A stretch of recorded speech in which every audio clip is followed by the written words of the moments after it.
Olá pessoal, tudo bem? Eu sou o Lucas. Eu sou a Priscila. E juntos estamos aqui para mais um Pod Nero. Tchim, tchim.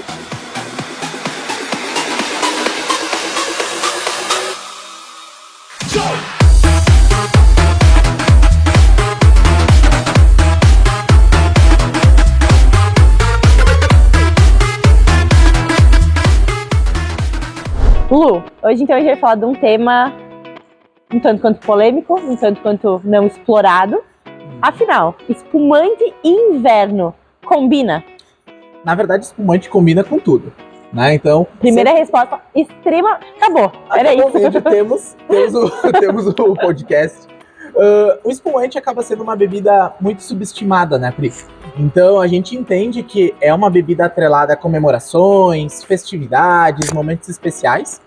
E, além disso, também ela é muito atrelada a um consumo mais em regiões quentes ou estações mais quentes do ano, né? Mas a gente sabe que nem sempre a gente vai ter essa estação tão quente ou uma temperatura tão quente para que o espumante possa refrescar.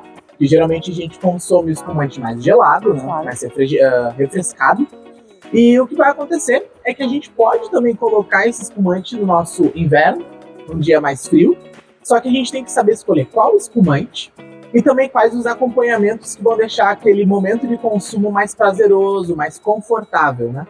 Então, quando a gente pensa em inverno, na nossa memória geralmente vem uma taça de um vinho tinto, super encorpado, muito alcoólico, mas a gente sabe que tem espaço para espumante. O negócio é a gente explorar um pouco mais e entender a característica do produto. E eu acho bem interessante a gente falar também que é o famoso depende, né? A gente sempre faz pergunta e fala depende, porque o inverno para quem?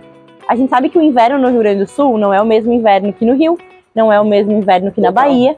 Então a gente vive num país hoje de tamanho assim, ele é praticamente um continente. Exato. Então a gente acaba tendo vários locais com temperaturas muito diferentes, com características muito diferentes. Em algumas regiões o inverno ele é caracterizado às vezes só pela chuva, ele acaba não tendo uma baixa de temperatura relativa. Hoje aqui tá frio, tá uns 3 graus. Mas eu acho que assim, até uns menos 50... a gente vai tranquilo, né? Exato. Até porque a gente, quando fala de inverno, a gente tá economizando energia, né? Colocou pra fora a temperatura ambiente. Boa, perfeito. Então, eu acho que a gente tem que muito relativizar que a gente não pode pensar só numa região. A gente tem que pensar também no Brasil como um todo. Exatamente. Aqui, por exemplo, na região sul, ou até mesmo, né? Isso depende muito. Hoje em dia o clima tem mudado muito. Se a gente falar da galera de São Paulo, que sente um pouquinho de frio também, né? E consome bastante ponto Nero. A gente percebe que depende do momento e depende muito, como eu falei, do prato que pode acompanhar, né? Então, se a gente, por exemplo, vai escolher primeiro um espumante. Se eu comparo um espumante para ser consumido num clima mais frio, quais as principais características que ele tem que ter, que eu posso escolher na hora de ir no supermercado, ir no restaurante, ir numa loja de vinho? Eu acho muito legal, porque quando a gente fala então de verão, a gente sempre busca um produto refrescante. Muitas vezes ele não vai ter um acompanhamento, a gente sempre pensa em praia, a gente pensa em piscina, um consumo super informal, uma coisa mais prática. E aí quando a gente vem pro inverno, normalmente pensou em inverno, a gente pensa em comida, né? Então quando a gente vai escolher um espumante para esse momento, a gente precisa ter um produto que ele tenha características um pouco mais intensas e que ele seja às vezes um produto um pouco mais elaborado. Então a gente precisa procurar um produto que ele tenha, às vezes, um tempo de autólise maior, que ele tenha uvas, às vezes, mais elegantes, que vão nos trazer aromas ali desde amêndoa, um tostado, um mel, que ele tenha uma estrutura maior em boca para conseguir acompanhar esses pratos. Então acho que essa é a grande diferença que a gente tem que pensar quando a gente pensa nas duas estações. Eu não posso consumir um produto desse no verão? Cara, pode o que tu quiser.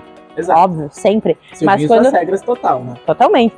Posso consumir um espumante mais fresco no inverno? Com certeza. Mas quando a gente pensa realmente, tem que pensar nessa estrutura e nos momentos em que a gente vai consumir. Quando a gente pensa no inverno, a gente pensa muito realmente em comida e atrelar ele nessa harmonização. E aí entra uma coisa muito bacana, que é essa harmonização com pratos. Quais são os pratos, principalmente quentes? Muitas vezes a gente fala de tábuas de frio, a gente fala de sushi, a gente fala de frutas. Mas quando a gente pensa assim num prato quente, típico do inverno, o que ele precisa ter e o que o espumante precisa ter para a gente conseguir combinar eles? Algo que as pessoas têm que ter assim, super nítido na cabeça delas, super claro, é que espumante é uma bebida extremamente versátil, né? É muito fácil harmonizar espumante quando a gente compara com o vinho branco, tinto ou rosé. O espumante ele vai bem com muitos momentos e muitos pratos. E isso eu tô falando na parte técnica da harmonização mesmo. Mas quando eu falo de espumante, tu citou algo que seja mais cremoso, mais pesado, com uvas um pouco mais concentradas, talvez. Eu acho que um belo espumante de Chardonnay, ou um espumante que passa mais de 6 meses, 8 meses em contato com as leveduras, né? Então, isso acaba conferindo essa estrutura, esse peso para o produto, né? Um espumante que tem, ao invés de 10, ele tem uns 12% de álcool, até porque espumante muito alcoólico ele não tem equilíbrio. Mas esses 2 graus alcoólicos vai trazer esse conforto, né, na hora do consumo. E quando a gente fala de prato no inverno, a gente fala muito dos cremes, das sopas e geralmente pratos que tem muita gordura, né? Então a gente precisa dessa energia para conseguir, né, nos manter em movimento durante o inverno, que exige da gente uma grande perca de energia também. Então o que vai acontecer? Quando a gente escolhe as comidas de inverno, muitas pessoas também escolhem elementos que compõem esse alimento, por exemplo, pimenta, né? Então, harmonizar comidas com pimenta e vinho é muito complexo, porque o álcool ele pode intensificar essa característica picante da pimenta. Mas o espumante ele tem um álcool moderado, ele tem esse frescor, ele tem uma acidez muito boa. Então, quem gosta de cremes e que tem esses temperos e especiarias, com certeza pode harmonizar com espumante. Então, eu sou fã dos cremes junto com espumante. Então, creme de moranga, quem gosta de sopas muito boas também, e aquelas carnes um pouquinho mais gordurosas. Então, carne de ovelha, que é muito típico aqui no sul, vai super bem. Aqueles queijinhos mais maturados, então quem gosta de um parmesão, quem gosta de um queijo mais cremoso, com mais gordura, acaba sendo muito benéfico essa participação do espumante, porque ele limpa bem a gordura do paladar. Achei bem bacana, porque já me deu vontade de provar com comida mexicana, né? Quando a gente fala em comida pimentada, automaticamente vem na nossa cabeça. Uma outra harmonização que eu acho muito legal a gente comentar, que não é super típica do inverno, mas ela é típica do ano inteiro, é um prato super famoso dos brasileiros, que é a feijoada. A feijoada é um prato que harmoniza super bem com espumante e que vai bem em todo o ano. Então é um prato super típico também, tem um alto teor de gordura, a gente também tem a laranja ali, uma acidez, e o espumante combina muito bem.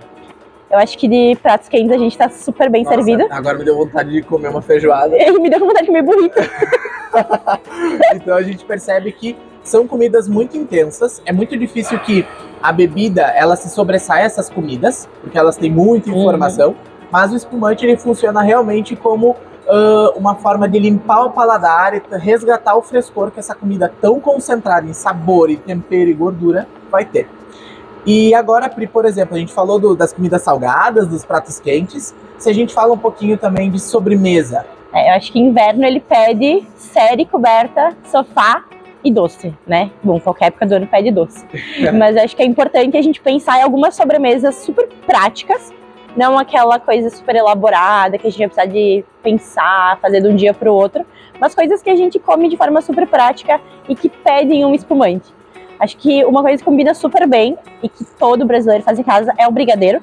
Uma ótima alternativa é a gente ir pro brigadeiro branco. Tá muito patriota. Tá muito patriota. Eu sou patriota. Não, a gente tem que valorizar o que é nosso também. É isso aí.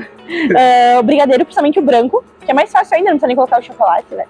Então ele vai super bem com espumante. A gente tem um espumante aqui da Ponto Nero, que é o Moscato Brut. Então ele é um espumante que ele não é doce, ele é brute, mas ele tem uma autólise, ele tem uma manteiga na boca. Com um brigadeiro, com uma série, ele vai super Eles bem. se equilibram super bem, né? Muito bem. E acaba que o brigadeiro tem bastante açúcar e bastante gordura. Então, o espumante com uma boa acidez, como o nosso Moscato Brut, ele dá aquela limpada no paladar mesmo, né? Então a gente consegue aproveitar muito mais o momento de consumo, né? E acho que uma das características quando a gente quer harmonizar é a gente ou encontrar fórmulas que tragam o frescor do espumante de novo, por exemplo, colocando alguma fruta junto. Um fundi? Boa. Um fundi não é só de queijo, né? A gente tem os famosos fundis de chocolate. Com certeza. E aí a gente vai ter o chocolate que é gorduroso e pesado, e tu coloca aquelas frutas, morango, kiwi, que traz aquela sensação de salivação. Então não torna a sobremesa tão pesada e deixa o espumante também mais fresco. Não mata o sabor do espumante, complementa aquele sabor de fruta, né? Coisa boa. Lu, pratos quentes, sobremesas, e agora a gente precisa ir pro terceiro nicho, das pessoas que não cozinham. Boa. Quem não cozinha, a gente vai passar uma lista de aplicativos para vocês fazerem as buscas, né? Mas eu acho que tu tem uma opção melhor. Eu acho que não é nem só essa questão de não cozinhar, né? Às vezes a gente chega, tá frio, a gente tá com preguiça, a gente não quer passar tempo fora da coberta. Então, alguns petiscos, algumas coisas práticas, às vezes uma tábua de frios, uma tábua de queijinhos, talvez alguma coisa de amendoim, um petisquinho assim. O que tu sugere pra gente? Vou deixar uma receita que eu, que sou a pessoa que não gosta de cozinhar, já fiz e deu super certo. Compra um queijinho, geralmente um queijo brie, ou um queijo camembert, e compra uma massinha folhada, sabe? Então, faz uma trouxinha com aquela massinha e coloca pra assar e depois tira aquele queijo, derrete, vai ter a massinha folhada e pega uma geleinha de fruta. Uma geleia de damasco, mel. Bom, eu levo espumante, então daí tu faz, né? Porque como eu não gosto de cozinhar... Eu gosto, então perfeito, coisa boa. Pessoal, espero que vocês tenham aproveitado um pouco dessas dicas, que vocês possam abrir o espumante no inverno com muito mais segurança agora. E até a próxima. Como diz o nosso espumante Enjoy, desfrute dos momentos da vida. Dos momentos da vida. Então, até a próxima. Tchau, tchau.